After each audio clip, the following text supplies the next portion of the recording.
السلام عليكم ورحمة الله تعالى وبركاته. الحمد لله رب العالمين الذي خلق الإنسان وعلمه البيان، والصلاة والسلام على سيدنا محمد صلى الله عليه وسلم أشرف المرسلين وعلى آله الطاهرين وأصحابه الماجدين، أما بعد. قال الله تعالى في القرآن العظيم: قل لو شاء الله ما تلوته عليكم ولا أدراكم به فقد لبثت فيكم عمرا من قبله أفلا تعقلون. صدق الله العلي العظيم. قال رسول الله صلى الله عليه وسلم: لا يؤمن أحدكم حتى أكون أحب إليه من والده وولده والناس أجمعين. صدق رسوله النبي الكريم. رب اشرح لي صدري ويسر لي أمري واحلل عقدة من لساني يفقهوا قولي. சங்கையான அல்லாஹ்வின் நல்லடியார்களே, புனிதம் நிறைந்த ஒரு ஜும்ஆவினுடைய இரவில், புனிதம் நிறைந்த ரபியுல் அவ்வல் மாதத்தினுடைய துவக்க நாளில் அல்லாஹ் ரப்பல் ஆலமீன் இந்த சபையில் நம்மை எல்லாம் இங்கே ஒன்று கூட்டியதை போல் நாளை சுவனபதியில் கண்மணி நாயகம் முஹம்மது ரசூலுல்லாஹி ஸல்லல்லாஹு அலைஹி வஸல்லம் அன்னவர்களோடு ஒன்று கூடி அமர்வுணர் பாக்கியத்தினை வல்ல ரஹ்மான் நம் யாவருக்கும் நசீபாக்குவானாக.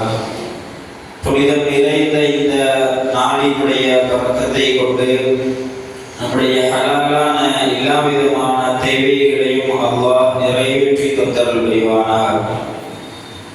சபையானவர்களே, ரபியுல் அவ்வல் மாதம் வந்துவிட்டாலே ஆஷிகீன்களாகிய நபிநேசர்களுக்கு அது ஒரு கொண்டாட்டம்.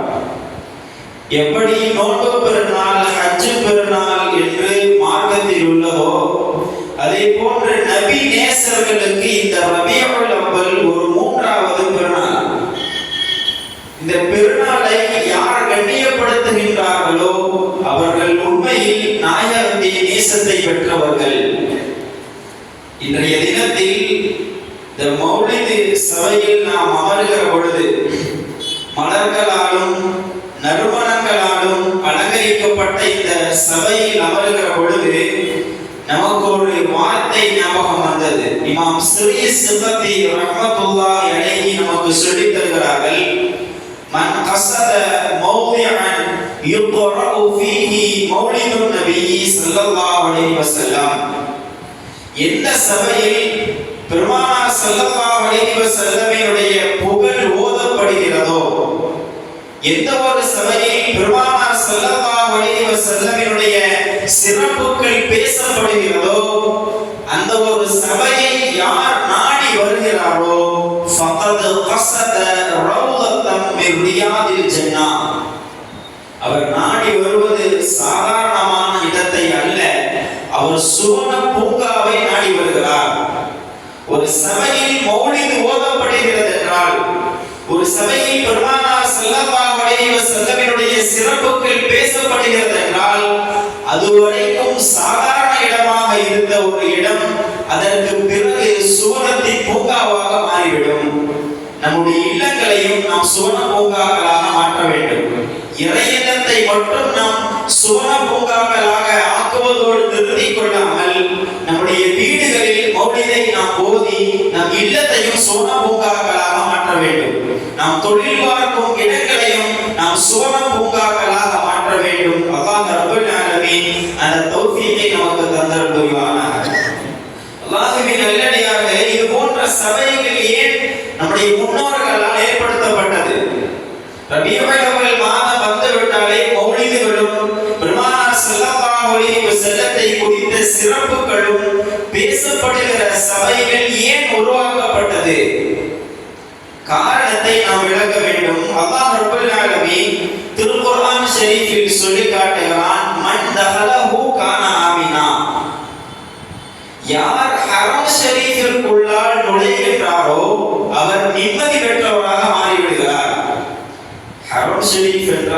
நமக்கு தெரியும், கஅபாவை சுற்றி உள்ள ஒரு சில பகுதிகள்.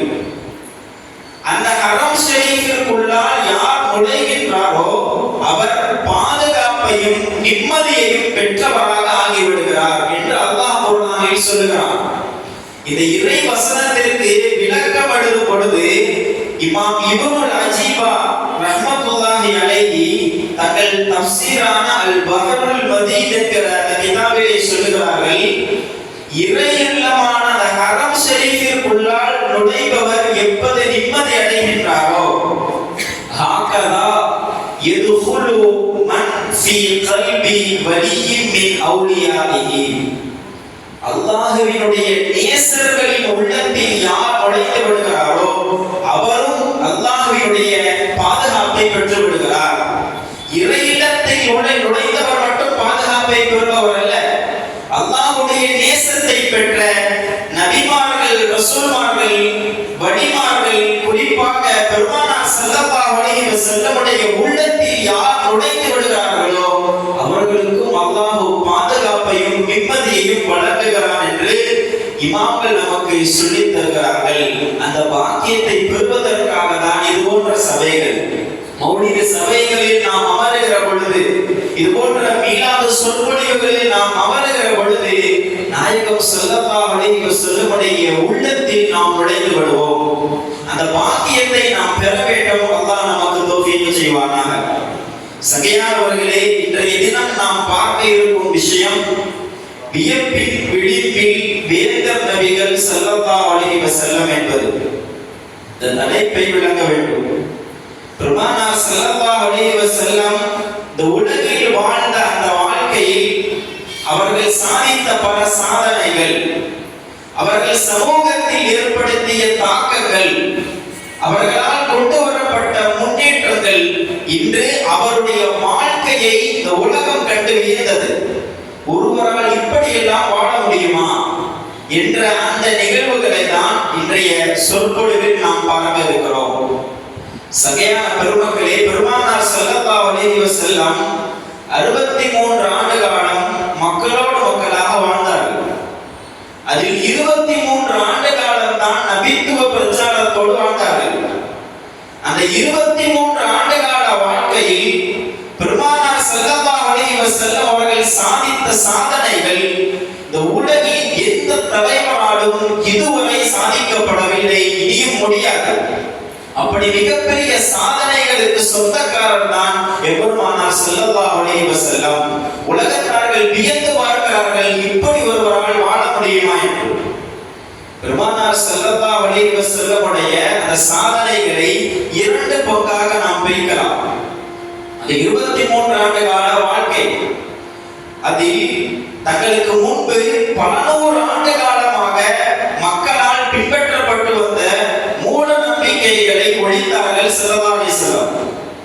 அதே போன்று தங்களுக்கு பின்னால் வரக்கூடிய மக்கள், பல நூறு ஆண்டுகளாக தங்களுக்கு பின்னால் வரக்கூடிய மக்கள் எந்த மார்க்கத்தை பின்பற்றி வாழ வேண்டும் என்பதற்கான ஒரு நடைமுறையையும் வாழ்ந்து காட்டினார்கள் ஸல்லல்லாஹு அலைஹி வஸல்லம். வெறும் 23 ஆண்டுகளில் பல ஆண்டுகள் போராட்டங்களும் ஆர்ப்பாட்டங்களும் செய்த தலைவர்களால் சாதிக்க முடியாத பெரும் சாதனைகளை 23 ஆண்டு கால வாழ்க்கையில் நிகழ்த்தி காட்டியவர்கள் தான் பெருமானார் ஸல்லல்லாஹு அலைஹி வஸல்லம். தங்களுக்கு முன்பு இருந்த மூட நம்பிக்கைகளை ஒழித்து கட்டினார்கள். அன்றைய காலத்து மக்கா மக்களுடைய நிலை வேறு. அவர்கள் விபச்சாரம் என்பது அவர்கள் காலத்தில் அழகிய ஒரு கலாச்சாரம். அவருடைய காலத்தில் மது அருந்துபவன் தான் ஆண்மகன். அவர்கள் காலத்தில் கலவரம் என்பது அன்றாட நிலவரம். இப்படி மூட நம்பிக்கைகளுக்குள்ளால் அகப்பட்டு கிடந்த மக்களை அதை மட்டும் அகற்றினார்கள், வெளிக்கொண்டு வந்தார்கள் பெருமானார் ஸல்லல்லாஹு அலைஹி வஸல்லம். அதனோடு சேர்த்து தங்களுக்கு பின்னால் வரக்கூடிய மக்களுக்கான சிறந்த ஒரு மார்க்கத்தையும் தன் வாழ்க்கை ரீதியாக வாழ்ந்து காட்டினார்கள் ஸல்லல்லாஹு அலைஹி வஸல்லம். இந்த 23 ஆண்டு கால அந்த முழு வாழ்க்கையில் பெருமானார் ஸல்லல்லாஹு அலைஹி வஸல்லம் யாரை குறித்தும் புறம் பேசியதில்லை, யாரையும் இடத்திலேயும் பொய் பேசியதில்லை, யாரை குறித்தும் அவர்கள் அவதூறு பேசியதில்லை, யாருடைய சொத்தையும் அபகரித்ததில்லை. இப்படி ஒரு பரிசுத்தமான வாழ்க்கையை தன் 63 ஆண்டு கால வாழ்க்கையில் நிகழ்த்தி காட்டியவர்கள் எபெருமானார் ஸல்லல்லாஹு அலைஹி வஸல்லம். இதைத்தான் இன்றைய அறிஞர்கள் வியந்து பேசுகிறார்கள், ஒரு நபரால் இப்படி எல்லாம் வாழ முடியுமா என்று. ஹஜ்ஜத்துல் விதா நமக்கெல்லாம் தெரியும். லட்சத்திற்கும் மேற்பட்ட சஹாபாக்கள் திரண்டிருந்த ஒரு சபை. அந்த சபையில் பெருமானார் ஸல்லல்லாஹு அலைஹி வஸல்லம் அந்த லட்சத்திற்கும் மேற்பட்ட சஹாபாக்களை பார்த்து சொல்கிறார்கள், பல்லிகு அன்னி வலவ் ஆயா. என்னை பற்றி ஒரு சிறிய செய்தியாக இருந்தாலும் அடுத்தவர்களுக்கு எத்தி வையுங்கள் என்று சொல்லுகிறார்கள். இது ஒரு நாம் பார்ப்பதற்கு சிறிய வார்த்தையை போன்று தெரியும். அந்த வார்த்தையின் அர்த்தத்தை நாம் உள்ரங்கமாக விளங்கி பார்த்தோம் என்றால் பெருமானார் ஸல்லல்லாஹு அலைஹி வஸல்லமுடைய வாழ்க்கையில் இருந்த பரிசுத்தத்தை நம்மால் விளங்க முடியும். லட்சத்திற்கும் மேற்பட்ட சஹாபாக்கள் திரண்டிருக்கிற ஒரு பெருவெளியில் ஒரு தலைவர், என்னை குறித்து என்ன வேண்டுமானாலும் நீங்கள் அடுத்தவர்களிடத்தில் சொல்லுங்கள், என்னை பற்றி உங்களுக்கு என்ன தெரியுமோ. அந்த சபையில் சிலதானிசலத்தோடு பிரயாணத்தில் கலந்தவர் இருப்பார். அந்த சபையில் சிலதானிசலத்தோடு போரில் கலந்தவர் இருப்பார். இளமை பருவத்தில் கலந்தவர் இருப்பார். சிறுவராயத்தை சந்தித்தவர் இருப்பார்.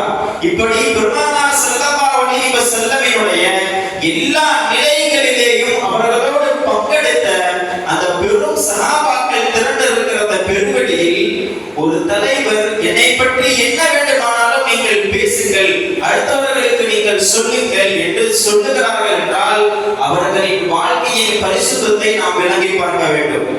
இன்றைக்கு நம்மோடு பழகக்கூடிய 4 நபர்களிடத்தில் நாம் அடிக்கடி சொல்லும் வார்த்தை, இது நமக்குள்ளாக இருக்கட்டும் என்று சொல்வோம். எவ்வளவு பெரிய சிறந்த தலைவராக இருந்தாலும் ஒரு குறையவரிடத்தில் இருக்கும். அதை குறித்து அவர் சொல்லுவார், இது நம்மிடத்தில் இருக்கட்டும், 4 சுவற்றுக்குள்ளாக இருக்கட்டும் என்று பேசுவார். ஆனால் உலகத்திலேயே என்னை பற்றி என்ன வேண்டுமானாலும் நீங்கள் அடுத்தவரிடத்தில் சொல்லுங்கள் என்று சொன்ன ஒரே தலைவர் எபெருமானார் ஸல்லல்லாஹு அலைஹி வஸல்லம் மட்டும்தான். அதுதான் இன்றைய உலகத்தார்கள் வியந்து பார்க்கிறார்கள், இப்படி ஒருவரால் வாழ முடியுமா. அதனால் தான் நமக்கு மேன்மக்கள் சொல்லித் தருவார்கள், பெருமானார் ஸல்லல்லாஹு அலைஹி வஸல்லத்தை குறித்து உலகத்தில் யாருமே புறம் பேச முடியாது, கீபத் பேச முடியாது. காரணம், புறம் பேசுவதென்றால் நம்முடைய வாழ்க்கையில் நாம் செய்த குறையை நமக்கு தெரியாமல் அடுத்தவரிடம் பேசுவது. நாம் செய்யாத குறையை பேசினால் விட்டுவிட்டு அது வேறு. நாம் செய்த குறையை அடுத்தவரிடத்திலே சென்று பேசினால் அதற்கு பெயர் தான் புறம்.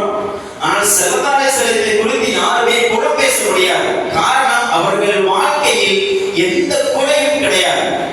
அவர்களை குறித்து யாருமே புறம் பேச முடியாத வாழ்க்கையில் அப்படிப்பட்ட பரிசுத்தமான வாழ்க்கையை இந்த உலகில் வாழ்ந்து காட்டியவர்கள் எபெருமானார் ஸல்லல்லாஹு அலைஹி வஸல்லம். அதனால் தான் உலகம் வியந்து பார்க்கிறது, இப்படி ஒரு நபரால் வாழ முடியுமா. ஸல்லல்லாஹு அலைஹி வஸல்லத்தை குறை பேசுவது என்பது காஃபிர்களால் கூட இயலாத ஒரு காரியம். வலீத் இப்னுல் முகைரா என்கிற ஒரு மிகப்பெரிய குறைஷி தலைவர், காஃபிர். சீரத் இப்னு ஹிஷாம் என்ற அந்த கிதாபில் பதிவான செய்தி. அந்த வலீத் இப்னுல் முகைரா குறைஷி காஃபிர்களுடைய பெரும் தலைவர்களில் ஒருவர். அந்த வலீத் இப்னுல் முகைராவிடத்திலே ஒரு கூட்டத்தார்கள், ஒரு காஃபிர் கூட்டம் வருகிறார்கள். அது எந்த நேரம் என்றால் ஹஜ்ஜினுடைய நேரம். பொதுவாக ஹஜ் என்பது நம்முடைய மார்க்கத்திற்கு முன்பாகவே அது அமல்படுத்தப்பட்ட ஒரு காரியம்.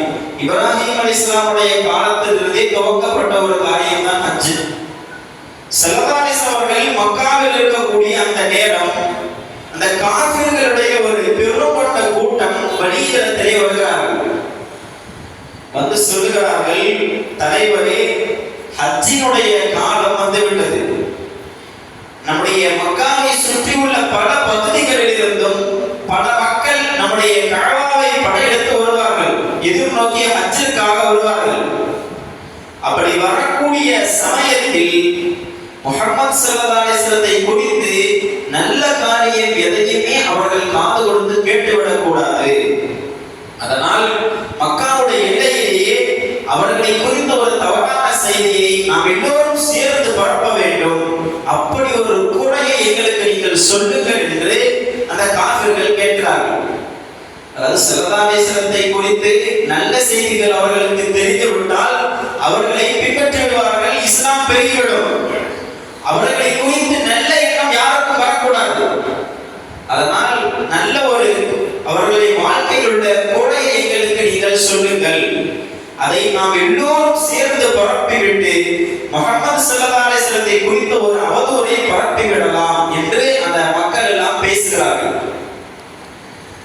உடனே அந்த வலீத் இப்னு முகைரா அந்த தலைவர் காஃபிர் சொல்லுகிறான், நீங்களே ஏதாவது சொல்லுங்கள், நான் சொல்வது வேறு, நீங்களாகவே ஒவ்வொருவரும் ஒவ்வொரு குறையாக சொல்லுங்கள், அதில் எது எல்லோராலும் ஏற்றுக்கொள்ளப்படுகிறதோ அந்த குறையை நாம் பரப்பி விடலாம் என்று வலீத் தலைவர் சொல்லுகிறார்.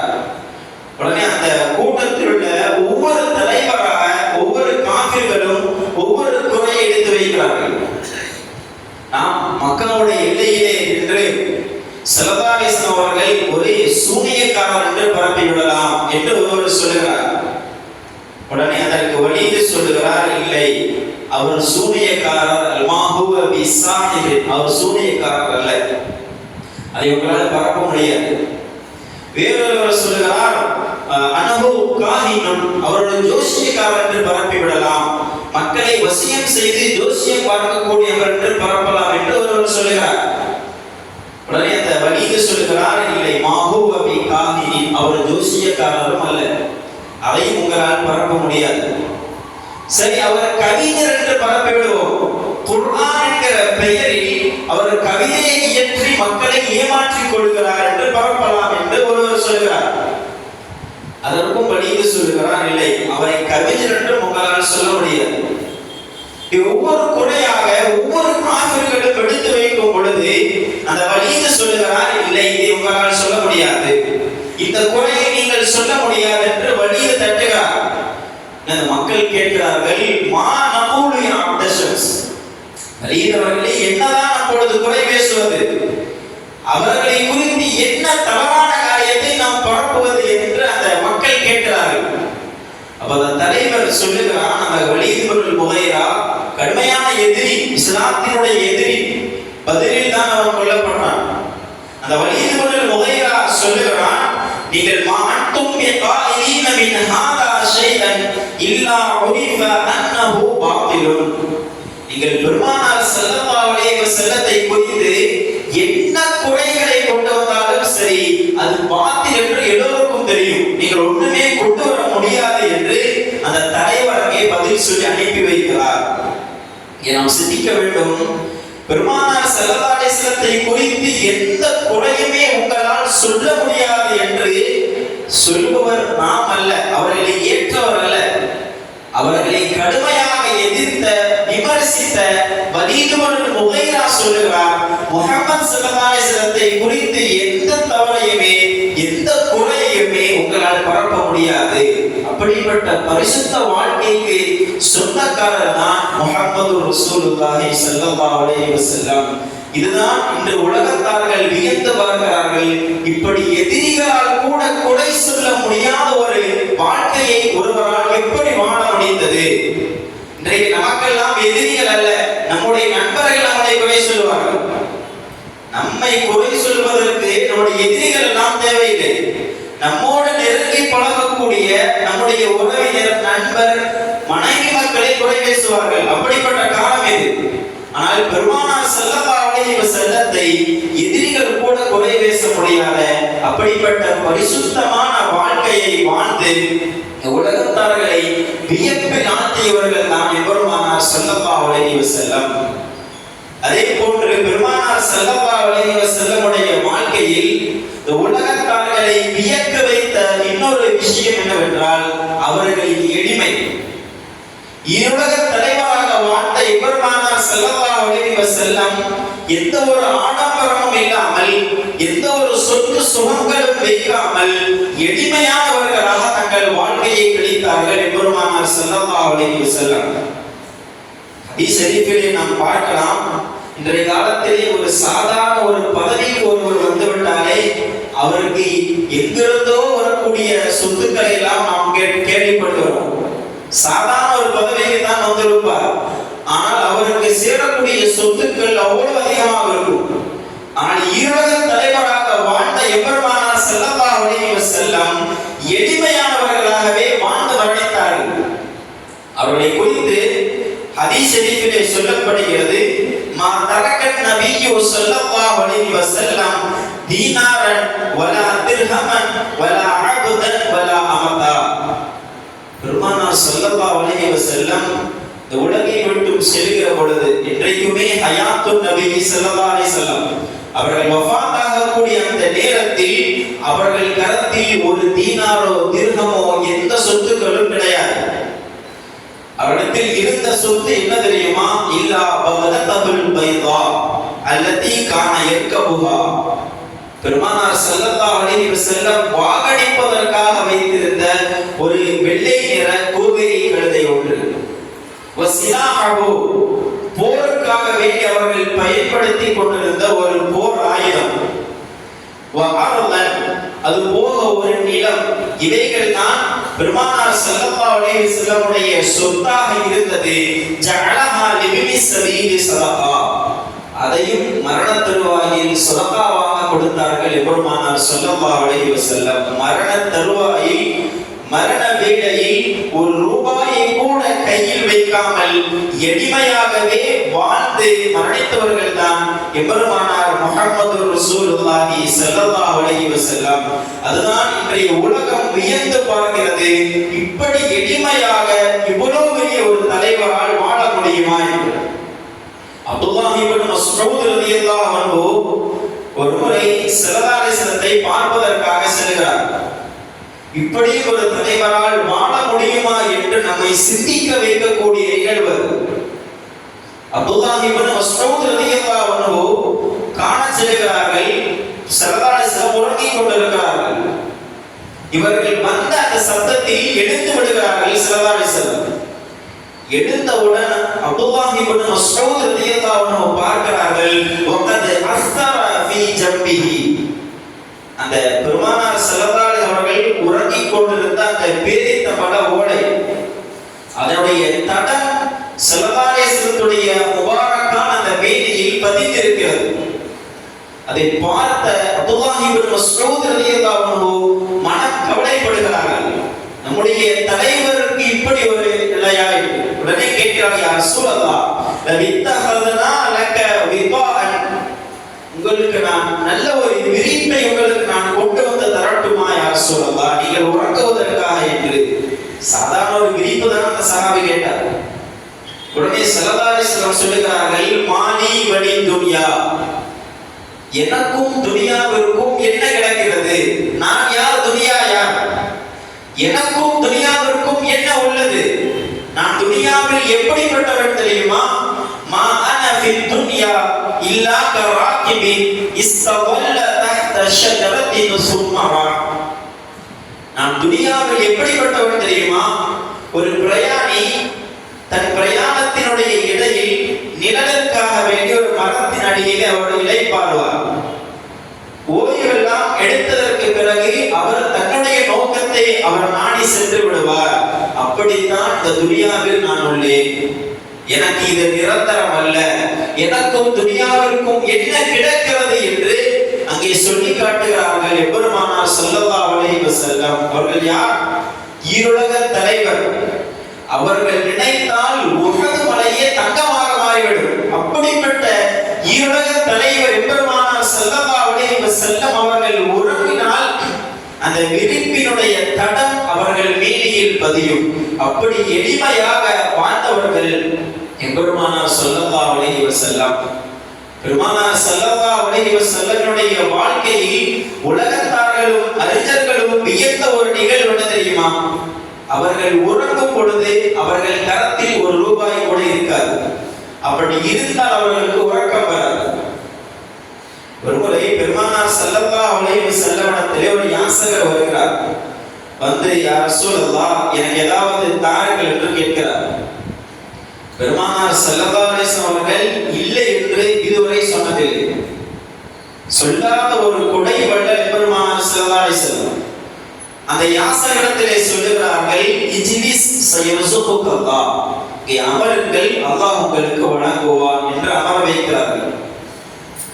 இரண்டாவது ஒரு யாசகர் வருகிறார், வந்து யாசிக்கிறார், யா ரசூலல்லாஹ் எங்களுக்கு ஏதாவது தாருங்கள் என்று. அவரிடத்திலேயும் பெருமானார் ஸல்லல்லாஹு அலைஹி வஸல்லம் சொல்லுகிறார்கள், இஜ்லிஸ் சயர்சுகுக்கல்லாஹ், இங்கே அமருங்கள், அல்லாஹ் உங்களுக்கு வழங்குவான்.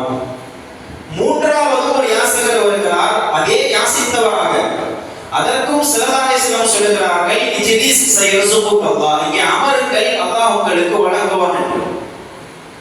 சிறிது நேரம் கழித்து ஒரு நபர் வந்து பெருமானார் ஸல்லல்லாஹு அலைஹி வஸல்லம் இடத்திலே 4 அன்பளிப்புகளை கொடுக்கிறார். உடனே ஸல்லல்லாஹு அலைஹி வஸல்லம் அந்த 4 அன்பளிப்புகளில் 3ஐ அந்த 3 யாசகருக்கு கொடுத்து விடுகிறார்கள். 4வது அந்த பொருளையும் கேட்கிறார்கள், ஏதேனும் தோழருக்கு இது வேண்டுமா என்று. சஹாபாக்கள் வேண்டாம் என்று சொல்லி விடுகிறார்கள். காரணம், சஹாபாக்கள் தங்களது தேவைக்கு போக எதையுமே தேடுவதில்லை. தங்களுடைய தேவை முடிந்து விட்டால் அவர்கள் எந்த ஒன்றையும் தேட மாட்டார்கள். அதனால் ஸல்லல்லாஹு அலைஹி வஸல்லம் அந்த 4வது பொருளை எடுத்துக்கொண்டு வீட்டிற்கு செல்கிறார்கள். அது ஆயிஷா ரலியல்லாஹு அன்ஹாவுடைய இல்லம். அங்கே சென்று பெருமானார் ஸல்லல்லாஹு அலைஹி வஸல்லம் அவர்கள் படுத்து விட்டார்கள், ஆனால் உறங்கவில்லை. அங்கும் இங்குமாக அசைந்து கொண்டே இருக்கிறார்கள் ஸல்லல்லாஹு அலைஹி வஸல்லம். அதை பார்த்த ஆயிஷா ரலியல்லாஹு அன்ஹா கேட்கிறார்கள், அது ஹல்லபிக ஷைஉன் யா ரசூலல்லாஹ், யா ரசூலல்லாஹ் உங்களுக்கு ஏதாவது உடம்பில் பிரச்சனை உள்ளதா, அல்லது ஜாஅ அம்ருன் மின் அம்ரில்லாஹ், அல்லாஹ்வுடைய வஹி ஏதேனும் வந்து விட்டதா, உங்களுடைய உடல் அசைவு உங்களுக்கு ஏதோ ஒரு கஷ்டத்தை கொடுத்திருப்பதை போன்று தெரிகிறது யா ரசூலல்லாஹ், என்ன ஆனது உங்களுக்கு? ஆயிஷா ரலியல்லாஹு அன்ஹா கேட்கிறார்கள், நீ இன்னக சொனஅத முன்து லைலத ஷைஅன் லம் தகுன் தஃஅலுஹு, இதுவரை நான் உங்களை இப்படி பார்த்ததில்லை, ஆனால் இன்றைக்கு உங்களுடைய நடவடிக்கைகள் கொஞ்சம் வினோதமாக உள்ளது யா ரசூலல்லாஹ், என்ன ஆனது என்று ஆயிஷா ரலியல்லாஹு அன்ஹா கேட்கிறார்கள். அப்பொழுது ஸல்லல்லாஹு அலைஹி வஸல்லம் அவர்கள் நடந்த நிகழ்வை சொல்கிறார்கள். இது போன்று 3 யாசகர்கள் வந்தார்கள். 3 நபருக்கும் அந்த 3 அன்பளிப்புகளை நான் கொடுத்து விட்டேன். ஒரு அன்பளிப்பு மட்டும் என் கரத்தில் உள்ளது. இன்னி ஹஷீது அய்யுஹதிஸ அம்ருன் மின் அம்ரில்லாஹி வலம் அம்திஹா, அல்லாஹ் எனக்கு ஒரு கட்டளையை இட்டு அதை நான் முறையாக அடுத்தவர்களுக்கு அதை கொடுக்காமல் என் உயிர் பிரித்து விடுமோ என்று நான் அஞ்சுகிறேன் என்றார்கள் முஹம்மது ரசூலுல்லாஹி ஸல்லல்லாஹு அலைஹி வஸல்லம். ஒரு ரூபாய் அவர்கள் கரத்தில் இருக்குமானால் அவர்களுக்கு உறக்கம் வராது.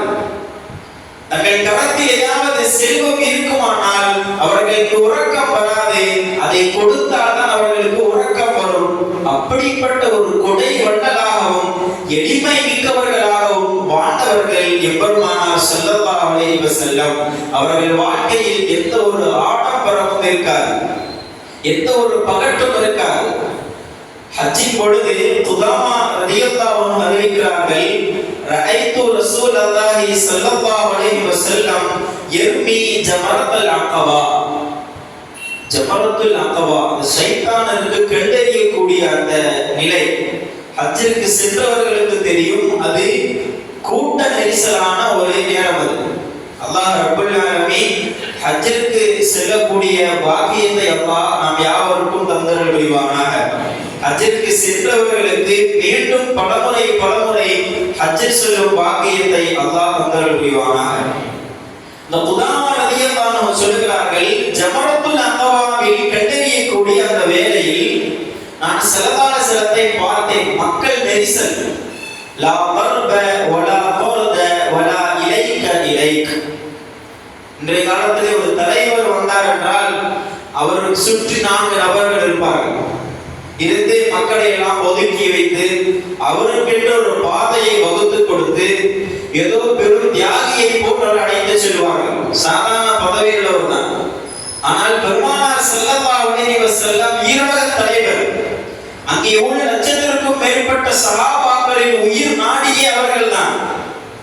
அப்படிப்பட்ட அந்த சஹாபாக்களின் கூட்டத்தில் ஸல்லல்லாஹு அலைஹி வஸல்லம் வருகிறார்கள். மக்களோடு மக்களாக வருகிறார்கள். ஆட்களை ஒதுக்குவதற்கென்று எந்த ஒரு நபரும் அங்கே இல்லை. அவர்களுக்கென்று பாதையை வகுத்து கொடுக்க அங்கே யாரும் இல்லை. மக்களோடு மக்களாக ஒரு பெரும் தலைவர் அங்கே எளிமையாக வருகிறார்கள் என்று குதாமா ரலியல்லாஹு அன்ஹு அறிவிக்கக்கூடிய இந்த ஹதீஸ் நமக்கு சொல்லித் தரும் பாடம். உலகில் இப்படி ஒரு எளிமையாக வாழ்ந்த தலைவர் எம்பெருமானார் ஸல்லல்லாஹு அலைஹி வஸல்லம் அவர்கள் மட்டும்தான். உலகில் வேறு எந்த தலைவராலும் இது போன்ற ஒரு நிலையில் எளிமையில் வாழ்ந்துவிட முடியாது. அதுதான் உலகத்தார்கள் வியந்து பார்க்கிறார்கள், இப்படி ஒரு நபரால் வாழ முடியுமா என்று. அதே போன்று பெருமானார் ஸல்லல்லாஹு அலைஹி வஸல்லமினுடைய சாதனைகளில் உலகத்தார்கள் வியந்த முக்கியமான ஒரு சாதனை என்னவென்றால் சமத்துவம். இஸ்லாத்தில் சமத்துவத்தை நிலைநிறுத்தினார்கள் ஸல்லல்லாஹு அலைஹி வஸல்லம். உலகத்தில் எந்த தலைவராலும் சாதிக்க முடியாத ஒன்றது. அன்றைய காலத்தில் அரபு மக்களுக்கு ஒரு பெருமை இருக்குமா, நான் அரபி, நான் உயர்ந்தவர் என்று. அதல்லாத அனைவருமே அங்கே தாழ்ந்தவர்கள். வெள்ளை இனத்தவன் தன்னை உயர்ந்தவனாக கருதக்கூடிய காலம் அது. கருப்பு நிற அடிமைகளை அங்கே வைத்து அவர்களை சித்திரவதை செய்யக்கூடிய இனவெறி நிறைந்தவர்களாக அங்கே மக்கள் வாழ்ந்து வந்தார்கள். அப்படிப்பட்ட மக்களுக்கு மத்தியில் சமத்துவத்தை இடைநிறுத்தி எல்லோரும் அல்லாஹ்வின் முன்னிலையில் சமம் என்கிற சமத்துவத்தை இந்த உலகிற்கு கொண்டு வந்த ஒரே தலைவர் முஹம்மது ரசூலுல்லாஹி ஸல்லல்லாஹு அலைஹி வஸல்லம். ஸல்லல்லாஹு அலைஹி வஸல்லம் சொன்னார்கள், லா ஃபضல லி அரபியின் அலா அஜமியின் வலா லி அஜமியின் அலா அரபியின். எந்த ஒரு அரபியும் அரபி அல்லாதவனை விட உயர்ந்தவனும் அல்ல, தாழ்ந்தவனும் அல்ல. வலா லி அப்யத அலா அஸ்வத வலா லி அஸ்வத அலா அப்யத இல்லா பித்தக்வா. எந்த ஒரு வெளுத்தவனும் கருத்தவனை விட உயர்ந்தவனும் அல்ல, தாழ்ந்தவனும் அல்ல, தக்வாவை கொண்டே தவிர என்றார்கள் ஸல்லல்லாஹு அலைஹி வஸல்லம். அல்லாஹ்வோடு ஒருவனுக்கு நெருக்கம் எந்த அளவுக்கு இருக்கிறதோ அதை கொண்டுதான் ஏற்றத்தாழ்வுகள். மாறாக பிறப்பின் அடிப்படையிலோ தன் இனத்தின் அடிப்படையிலோ ஒருவனுக்கு எந்த பெருமையும் இல்லை என்று சமத்துவத்தை இந்த உலகில் நிலைநிறுத்தியவர்கள் எம்பெருமானார் ஸல்லல்லாஹு அலைஹி வஸல்லம். அவர்கள் அன்று ஏற்படுத்திய ஒரு தாக்கம் இன்று வரை அது பிரதிபலிக்கிறது. நமக்கெல்லாம் தெரியும், முஹம்மது அலி என்கிற ஒரு நபர் குத்துச்சண்டையில் உலக பிரசித்தி பெற்ற ஒரு நபர். முஹம்மது அலி அமெரிக்காவிற்காக வேண்டி பல தங்க பதக்கங்களை வாங்கி குவித்த அந்த நபர். அவருடைய ஆரம்ப காலம் அவர் இஸ்லாமியர் அல்ல. அவர் பெயர் கேசியஸ் கிளை என்று என்பார்கள், கிறிஸ்து மதத்தை சார்ந்தவர். அவர் இஸ்லாமிய மதத்திற்கு அவர் மாறுவதற்குண்டான காரணம் ஒரு அற்புதமான ஒரு வரலாறு. அமெரிக்காவிற்காக வேண்டி பல தங்க பதக்கங்களை வாங்கி குவிக்கிறார் அவர். பிறகு தன் கிராமத்திற்கு அவர் வருகிறார். வந்து தன்னுடைய நண்பர்களுக்கு விருந்து வைக்கிறார். நாம் தங்க பதக்கம் வென்றதால் நம் நண்பர்களுக்கு விருந்து வைக்கலாம் என்கிற ஒரு நல்ல எண்ணத்தில் ஒரு உணவு விடுதிக்கு செல்கிறார் அந்த முஹம்மது அலி. அப்பொழுது ஒரு முஸ்லிம் அல்ல. தங்க பதக்கத்தை அணிந்து கொண்டே செல்கிறார். அந்த உணவு விடுதிக்குள்ளால் சென்றவுடன் மக்கள் அவர்களை துரத்தி விடுகிறார்கள். இது வெள்ளையர்களுக்கான உணவு விடுதி, நீ கருப்பன், நீ என்னதான் தங்க பதக்கம் என்றாலும் சரி, அமெரிக்காவுடைய தலை சிறந்த வீரனாக இருந்தாலும் சரி, உனக்கு இங்கே அனுமதி இல்லை, வெளியே போய் என்று அவர்களை அனுப்பி துரத்தி விடுகிறார் அந்த உணவு விடுதி உரிமையாளர். இப்படி அவர் எங்கே சென்றாலும் அவர் ஒடுக்கப்படுகிறார். காரணம் கருப்பினம் என்பதால். அவர் மனதிலே ஒரு வெறுப்பு வருகிறது, நாம் இந்த மதத்தை தூக்கி எறிய வேண்டும் என்று. எங்கே சமத்துவம் பேணப்படுகிறதோ அங்குதான் நாம் இருக்க வேண்டும் என்று சொல்லி அவர் பிறகு முஹம்மது அலி என்று தன் பெயரை மாற்றி முஸ்லிமாக மாறிவிடுகிறார். இது சுவாரஸ்யமான வரலாறு அல்ல. இக்காலத்தில் 20ஆம் நூற்றாண்டினுடைய தலை சிறந்த வீரர்கள் என்று ஒரு பட்டியலை அமெரிக்க அரசாங்கம் வெளியிடுகிறது. அதில் இவரும் ஒருவர். அந்த வீரர்கள் 2500 வீரர்கள். அவர்களை கௌரவிக்கும் முகமாக பார்க்கலாம். வாக் ஆஃப் ஃபேம் என்கிற ஒரு தெரு உள்ளதாம். அமெரிக்காவில் ஒரு தெரு, அதற்கு பெயர் வாக் ஆஃப் ஃபேம் என்பார்கள். அந்த தெருவிற்கு சென்றால் இந்த 2500 வீரர்களினுடைய பெயர்களையும் அவர்களுடைய அந்த சாதனையை கௌரவிக்கும் முகமாக நட்சத்திரத்தினாலான அந்த கல்லில் அவர்களின் பெயரை பதித்து வைத்திருப்பார்களாம். அங்கே செல்பவர்கள் அந்த 2500 நபர்களுடைய அந்த பெயரையும் படித்து அவர்களுடைய சாதனைகள் நினைவு கூறப்பட வேண்டும் என்பதற்காக அப்படி ஒரு ஏற்பாடு. ஆனால் அங்கே அல்லாஹ்வுடைய குதிரத் என்னவென்றால் அந்த 2500 நபர்களுடைய பெயருமே தரையில் தான் பதிக்கப்பட்டிருக்கும். ஆனால் அதில் முஹம்மது அலியுடைய பெயரை மட்டும் சுவற்றிலே பதிக்கப்பட்டிருக்குமா. எல்லோருடைய பெயருமே தரையில், ஆனால் முஹம்மது அலியுடைய பெயரை மட்டும் சுவற்றிலே பதிக்கப்பட்டிருக்கு. அங்கே சென்ற மக்களுக்கு எல்லாம் ஆச்சரியம். இது ஏன் 2500 வீரர்கள்? இவரை விட பல ஆய்வாளர்களும் அறிஞர்களும் அந்த கூட்டத்தில் உண்டு. இவருக்கு முந்தைய பிந்தைய பெரும் வீரர்களும் சாதனையாளர்களும் அறிஞர்களுடைய பெயரெல்லாம் தரையில் இருக்கும் பொழுது இவருடைய பெயர் மட்டும் ஏன் முதன்மைப்படுத்தப்பட்டு சோற்றிலே பதிக்கப்பட்டுள்ளது என்று ஒரு கேள்வியை அங்கே சென்ற மக்கள் எல்லாம் எழுப்புகிறார்கள்.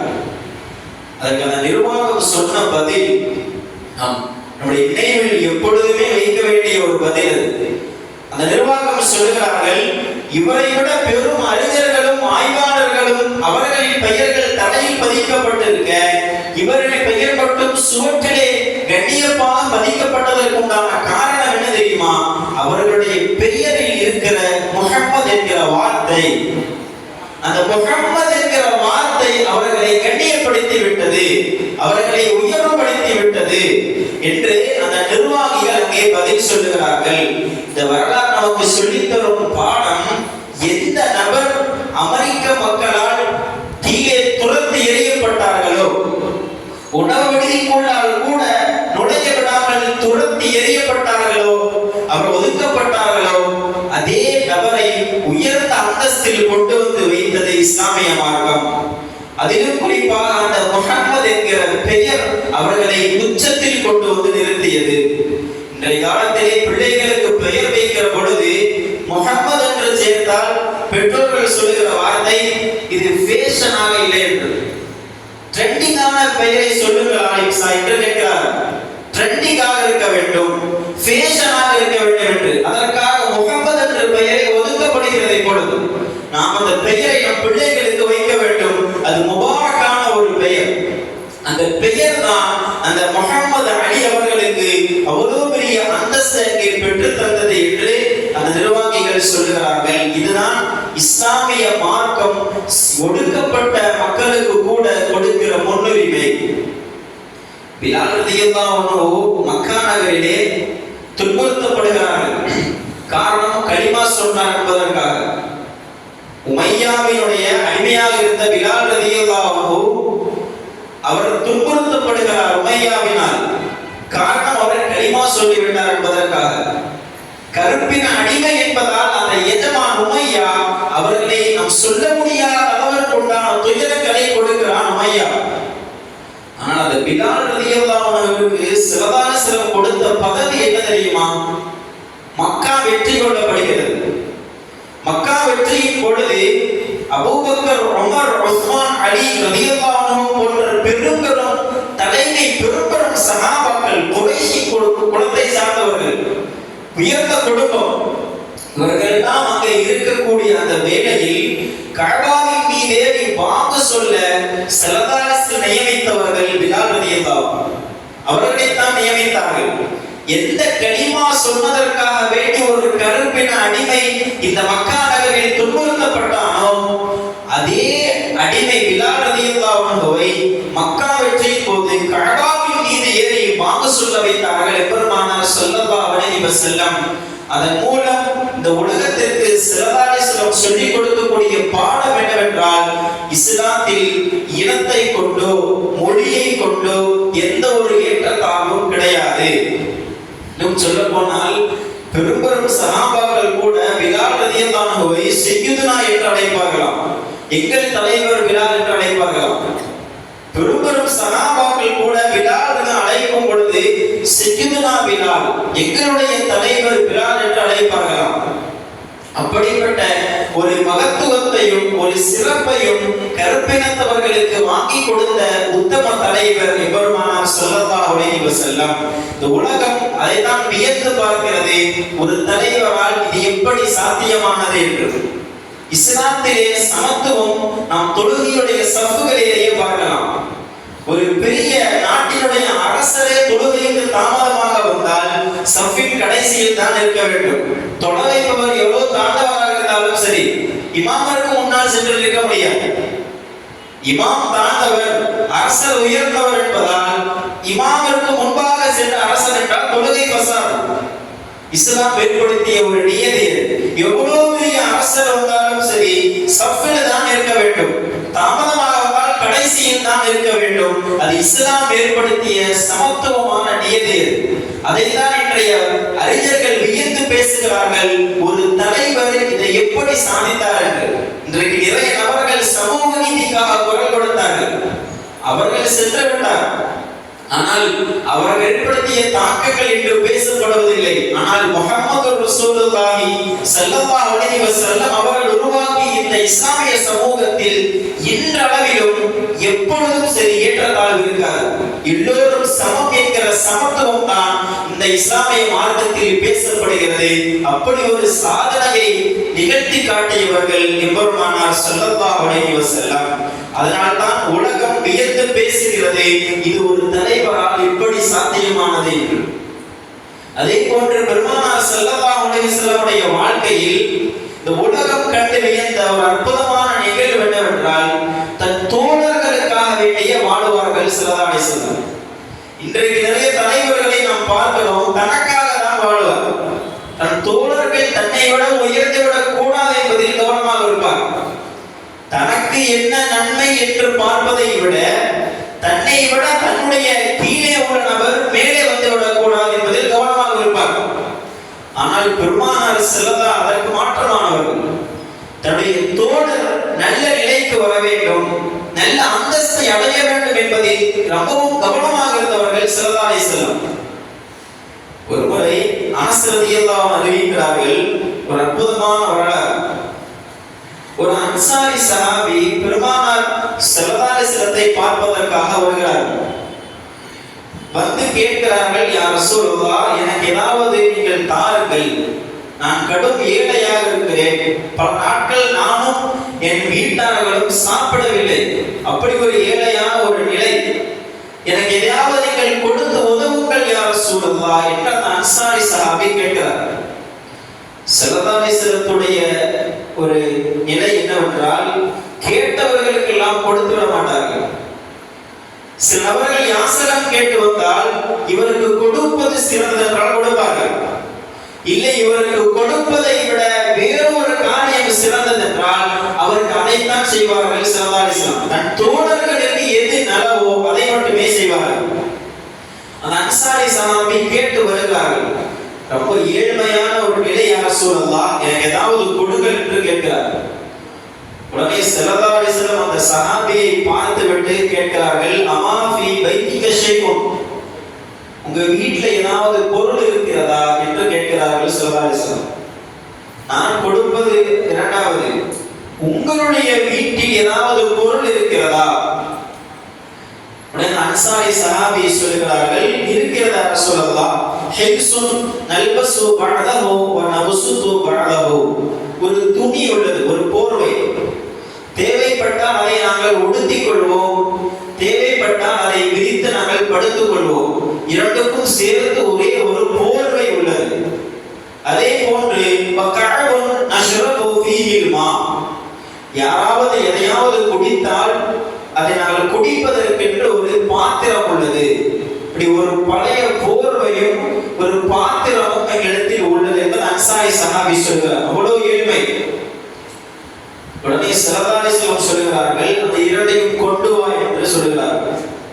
உங்கள் வீட்டிற்கு சென்று அந்த போர்வையையும் அந்த பாத்திரத்தையும் கொண்டு வாருங்கள் என்று அனுப்பி வைக்கிறார்கள். அந்த சஹாபியும் போறாங்க, போய் அந்த வீட்டில் இருந்த அந்த போர்வையையும் அந்த பாத்திரத்தையும் கொண்டு வராங்க.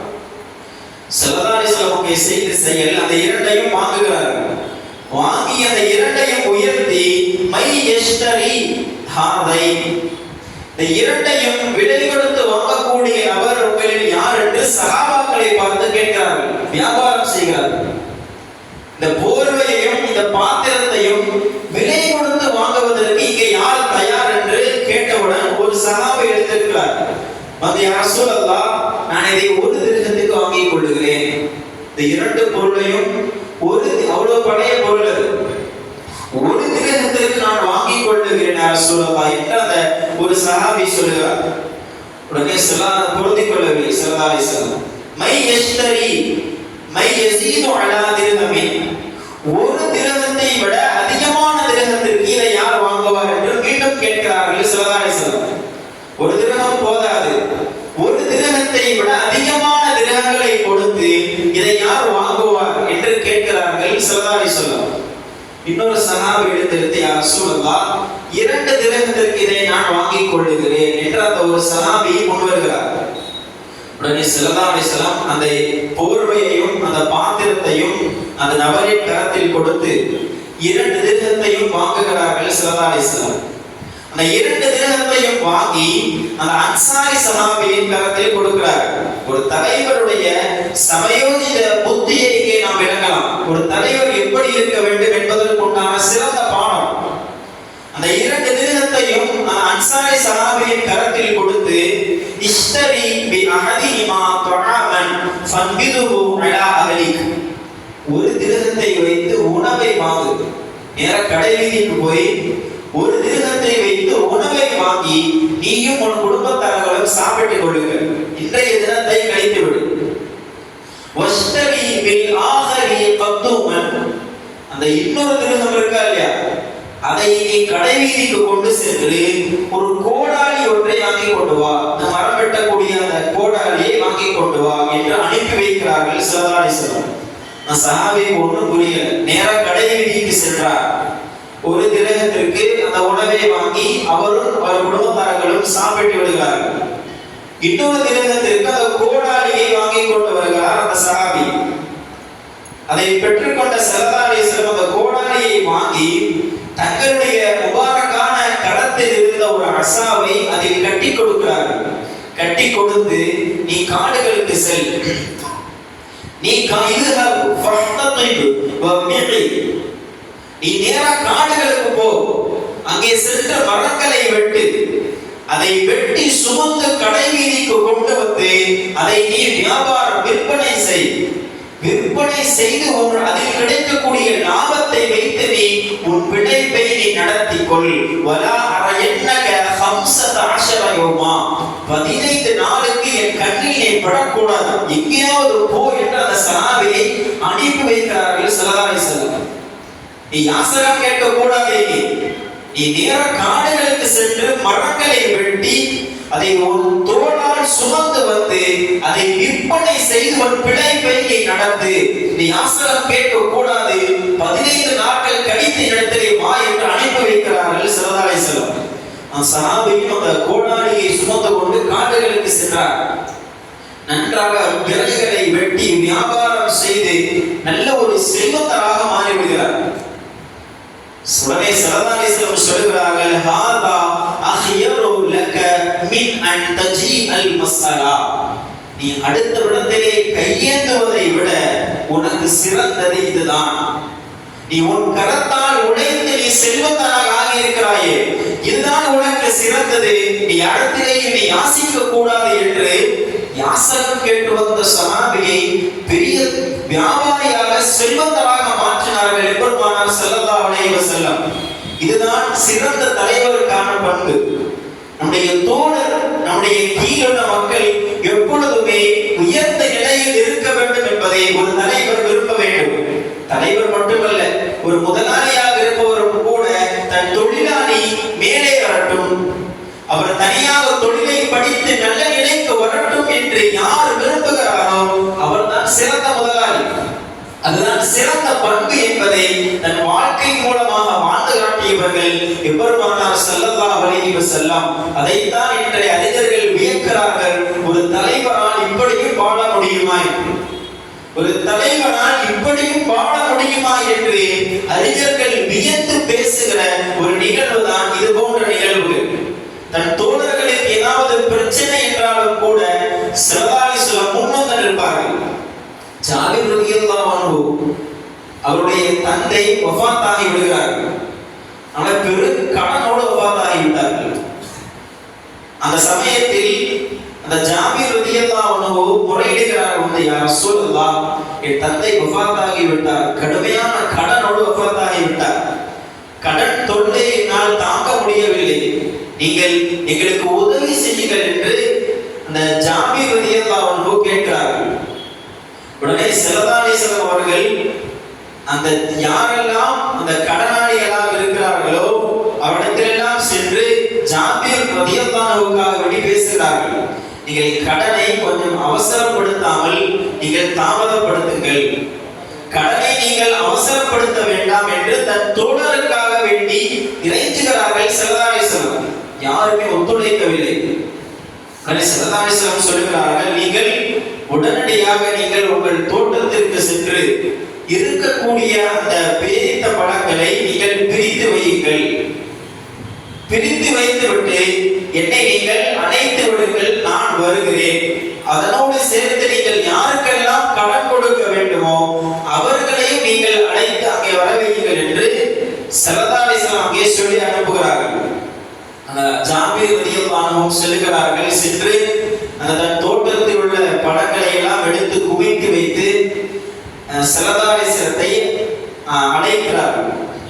ஸல்லல்லாஹு அலைஹி வஸல்லம் அவர்கள் வந்து அந்த பேரித்தம்பழ அந்த சுமையின் மேல் அமர்கிறார்கள், அந்த குவியலுக்கு மேல். இதற்கு பிறகு நீங்கள் அளந்து கொடுங்கள் என்று சொல்ல ஜாபிர் ரலியல்லாஹு அன்ஹு அளந்து கொடுக்கிறார்கள். அங்கே கடனாளிகள் யாரெல்லாம் வந்தார்களோ எல்லோருக்குமான கடனும் தீர்ந்து விட்டது. ஆனால் அவர்கள் ஆரம்பத்தில் குவித்து வைத்த பேரித்த பழங்கள் அப்படியே இருந்ததாம். இப்படி ஸல்லல்லாஹு அலைஹி வஸல்லம் அவர்கள் தன் தோழர்களுக்காக வேண்டி இறங்கி வந்து நிறைய சேவைகளை செய்யும் சிறந்த பண்புள்ளவர்களாக இருந்தார்கள். ஒரு தலைவருடைய சிறந்த பண்பு தன்னுடைய தோழர்களுக்கு ஏதாவது கஷ்டம் சிரமம் என்று வருமானால் அவர்களுக்காக வேண்டி இறங்கி வந்து சேவைகளை செய்வது ஒரு தலைவருடைய சிறந்த பண்பு என்பதை தன் வாழ்க்கை ரீதியாக வாழ்ந்து காட்டினார்கள் எம்பெருமானார் ஸல்லல்லாஹு அலைஹி வஸல்லம். இதுதான் அறிஞர்கள் வியக்கிறார்கள், ஒரு தலைவரால் இப்படியும் வாழ முடியுமா என்று. இப்படி நிறைய நிகழ்வுகள் பெருமானார் ஸல்லல்லாஹு அலைஹி வஸல்லம் அவர்களுடைய வாழ்க்கையில் நடந்த பல நிகழ்வுகள் இந்த அறிஞர்களால் வியந்து பேசப்படுகிறது. ஒரு தலைவரால் இப்படியும் வாழ முடியுமா என்று.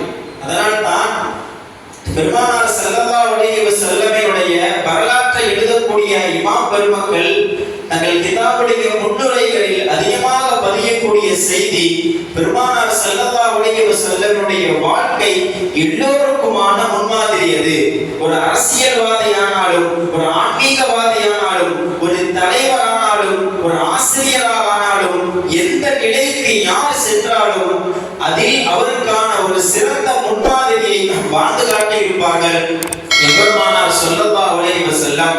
அப்படிப்பட்ட அந்த பெருமானார் ஸல்லல்லாஹு அலைஹி வஸல்லமினுடைய உம்மத்தில் இருக்கக்கூடிய நாம் அவர்களை போன்றே வாழுவதற்கு நாம் முயற்சி செய்ய வேண்டும். அல்லாஹ் ரப்பல் ஆலமீன் நமக்கு தௌஃபீக் செய்வானாக. பொதுவாகவே இஸ்லாமியர்களாக இருக்கக்கூடிய நம் அனைவர்களுக்கும் ஒரு ஆசை இருக்கும், பெருமானார் ஸல்லல்லாஹு அலைஹி வஸல்லத்தை காண வேண்டும் என்று. அவர்களை காண வேண்டும் என்கிற ஆசை நம் எல்லோருக்கும் இருக்கும். அந்த ஆசை நிறைவேற வேண்டுமானால், அந்த ஆசை நமக்கு பரிபூர்ணமாக நமக்கு நிறைவேற வேண்டுமானால் பெருமானார் ஸல்லல்லாஹு அலைஹி வஸல்லம் அவருடைய வாழ்க்கையில் நடந்த அந்த சுன்னத்துகளை நாம் எடுத்து நடக்க வேண்டும்.